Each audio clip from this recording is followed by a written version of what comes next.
Izin bertanya, untuk perempuan mana yang lebih baik salat berjamaah ke masjid atau di rumah? Hukum asalnya bahwa wanita tidak boleh dilarang untuk ke rumah Allah. Itu hukum asalnya. Bagi siapa yang tidak ke rumah Allah beribadah, la tamna'u ima Allah an masajidillah.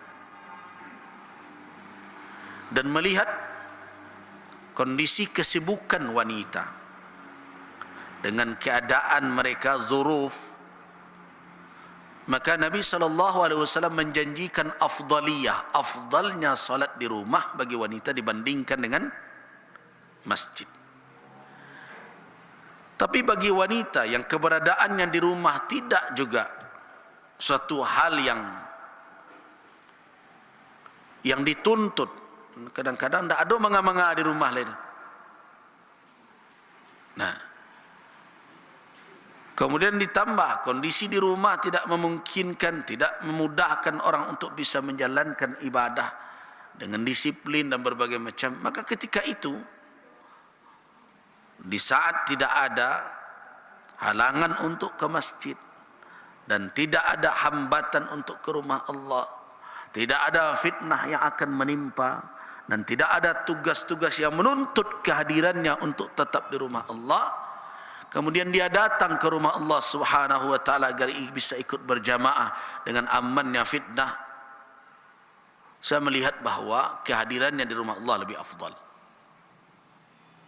Tapi kalau secara hukum asal, wanita dengan tugas-tugasnya, dengan sebagai istri, sebagai ibu, dalam keadaan seperti itu, maka rumah afdal untuk dia.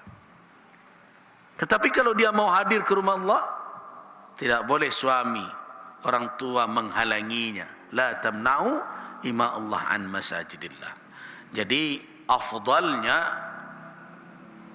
rumah dijadikan tempat salat oleh wanita dalam keadaan wanita tersebut dituntut di rumah lebih baik dibandingkan dengan dia hadir di rumah Allah. Tetapi kalau keberadaannya di rumah tidak menjadi tuntutan dan bahkan pelaksanaan ibadahnya bisa lebih baik dan sempurna kalau dia lakukan bersama jamaah di rumah Allah, apalagi bukan hanya sekedar salat.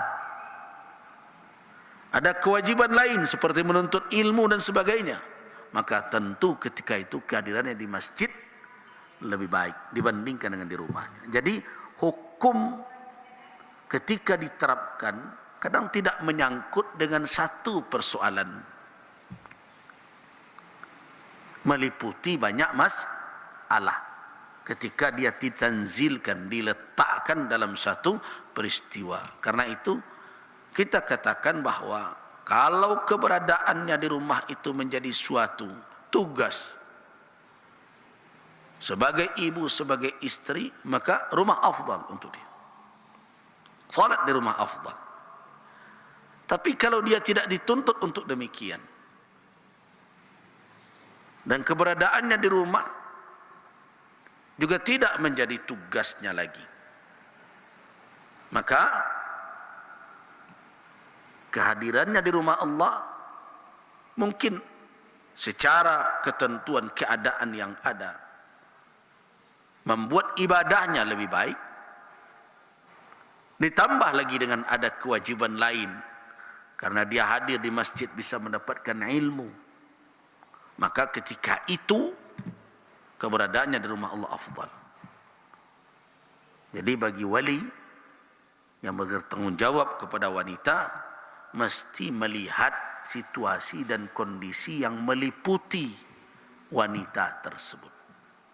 Jadi tidak begitu saja menerapkan hukum, padahal kondisi dan situasi keberadaan wanita itu belum tentu seperti yang dituntut oleh maksud dan kandungan dari nas. Wallahu a'lam. Billahi taufiq wal hidayah, waffaqana Allah wa iyyakum lima yuhibbu wa yarda. Wassalamu alaikum warahmatullahi wabarakatuh.